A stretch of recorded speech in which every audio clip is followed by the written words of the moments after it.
Greetings, fellow songwriters and seekers, and welcome back to Muse Measure. If you haven't done so yet, please hit the guy on the lotus blossom down below so you can join us for all these great questions that people are sending in, which are really expanding our knowledge, our approach to songwriting in, I think, a really deep way, which is connected to a spirituality, to some kind of spiritual practice.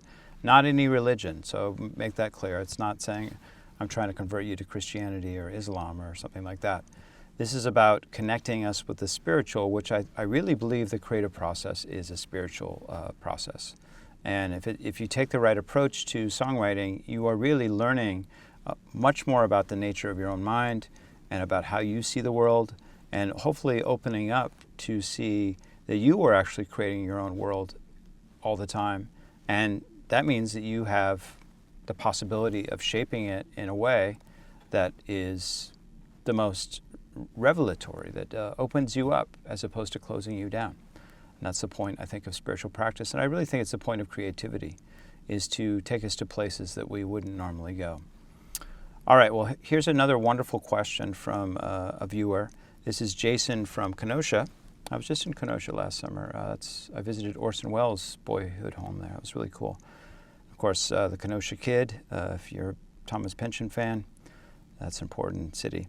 All right, this is a question Jason asked. Do you think a song is something you express or something you discover?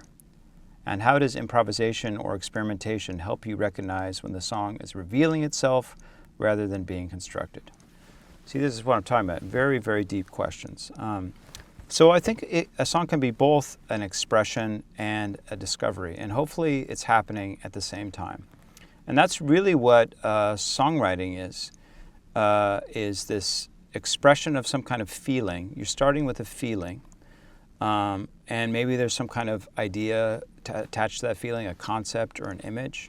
You're expressing it, and then you're discovering how that manifests over time and how it evolves over time.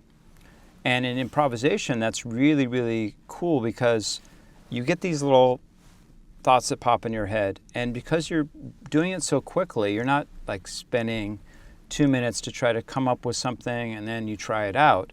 It's whatever pops in your head in the moment. And that's not just the lyrics, it's also melodically what's happening. And so you surprise yourself at times. And you disappoint yourself at times too. You're just like, oh, well, that was kind of lame. But hopefully you can get into the right mindset where you're just like getting in the flow of it. And even when you're not in the flow, that you're accepting of what happens. And I think it's really good to have it as a daily practice, or whenever you do your songwriting, just to do 5 minutes of it. I do 10 minutes of it. You can make it even longer if it's something you're really getting a lot out of. But it's really good to listen back to it. Not right away, give it a week, and then go back and listen to it. And what it teaches you is that what you thought in the moment was garbage was often something pretty cool. And even though there might be a lot of stuff that you can't use, you might find that, oh, there's something really cool there. Maybe you came up with a cool lyric or some kind of cool chord progression that you did. Or maybe all of it is cool. And I've written quite a few songs this way where I'm just like, oh, well, the improv was actually pretty close to a full-fledged song, and I just need to tweak it and polish it and make it better and make it more sensory, things like that. Tweak the melody here and there or add something to it. And so it really is about expressing something, but in the moment. So it's not like a preconceived expression of something where you're like, okay, now I'm going to write a song about the breakup that I had last year. Instead, you were sitting down, you're grabbing your guitar, and whatever pops in your head is what comes out. So, I'll just do a quick example. I could just do 30 seconds. So obviously you need to make some decisions before you start. Now, I don't have a pick on me. That's a crime if you're a guitarist to not have that. So I will do some finger picking. So I tend to have some habitual things when I do finger picking. I might, the chords that I decide. So C is an often one, but I don't often do finger picking in the key of E, so I'll start with that. So it's fun to think about, oh, what are my habits? And so today I'm going to do something different than my habits. Something about the E chord on the guitar is very, very bright. It's like the sunshine on your face. Really love it. But there's something also dark in it too. There's like a umbra, penumbra thing happening, where it has a has something blues in it. Or even funny, you might pick a genre that you don't normally sing in. And when it's talking about discovery and expression, discovery might be you don't know what to sing about, so you're just looking around and you're discovering what's in your physical proximity. And that's the discovery element, that like, oh, I see a jumble of chords. Well, my mind's all knotty and my fears are pulling tight.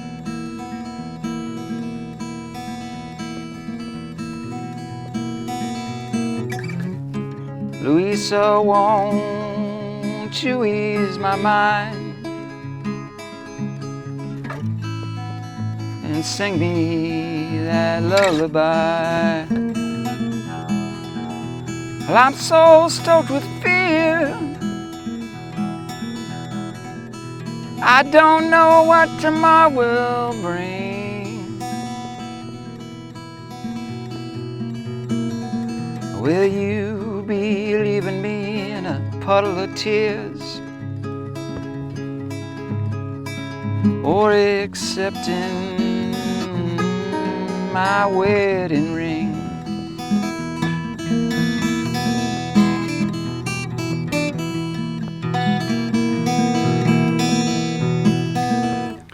So that was something, right? So what was cool about that was it was an expression of just seeing some jumbled chords on the ground, and then I put that as to talking about my state.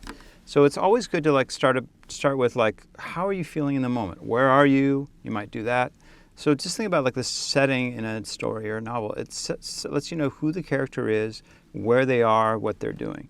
And when we're songwriting, since it's internal, it can be your state of mind. So I saw the tangle of chords and I was like, okay, I'm going to relate this to my mind. My mind is all caught up in this. And then the discovery was, I thought of this Louisa. I have no idea. I don't know any Louisas. So I added that. And then also a discovery was like, I was really pulled towards the blues there. So I thought about just doing, my mind's all tangled, da-da-da-da-da-da, and then it would have been fine to go to the A chord and repeat that line. But I didn't want to do that. I wanted to I don't want to do a blues. Even though it's calling to be a blues, I'm going to go to a weird chord. So I went to that C sharp minor chord. So that was another moment of discovery. And then that made me express something different. Okay. So it became a song about somebody pleading to somebody to sing them a lullaby, and because their mind is so filled with worried, they're anxious, they're worried about their relationship falling apart, things like that. That was not preconceived at all. So this is what's so awesome about improvisation. And if you can get out of the way of your editor mind or the mind that is constantly saying, that sucked, oh, don't do that, if you can really get out of the way and let things flow, you can have an initial idea at the beginning of a line, like the chords being all, wrapped up together and knotted together. That can be the idea, but the discovery is where your mind takes it and how you finish the line.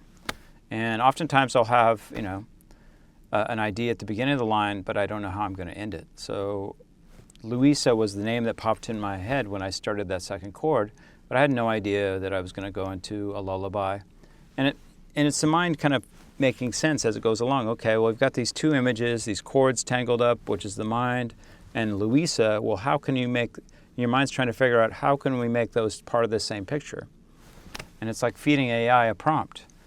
I'm sorry to compare our own minds to AI, but I think the analogy works here. Okay, so you have the jangled chords all jumbled up together, you have Louisa, and in your mind, you're trying to, your subconscious and even your conscious mind is trying to figure out how can I make a picture out of these elements? And then it does, okay, won't you sing me a lullaby? Because that would soothe the irritated mind that is all stressed out.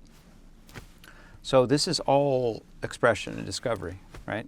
You start expressing something, it's a feeling, and you discover where that leads you. And you discover all these things about your mind, all these associations that you have that you didn't know you had. And then I will listen to that improvisation later and go, oh, okay, well, there's something there. I like that part, maybe I'll make this into a song. Or sometimes, like I'd say probably half the time I listen back to my improvs and it's like, yeah, there's nothing there that I can use. And that's okay.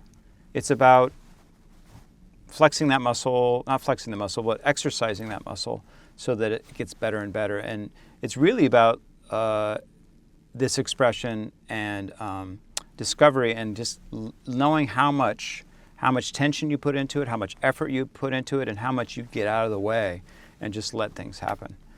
Because you don't have to play these for anybody.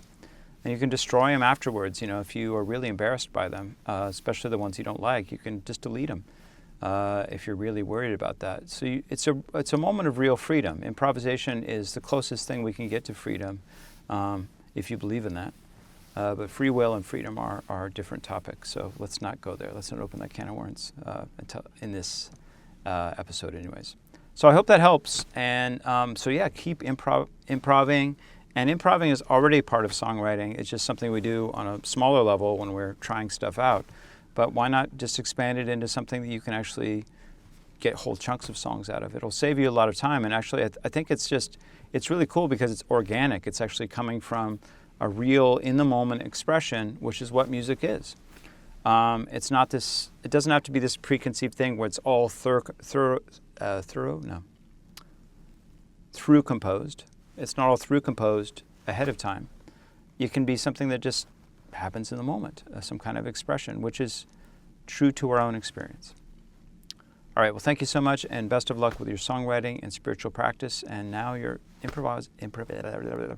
pronunciation, and now your improvisation. All right, take care.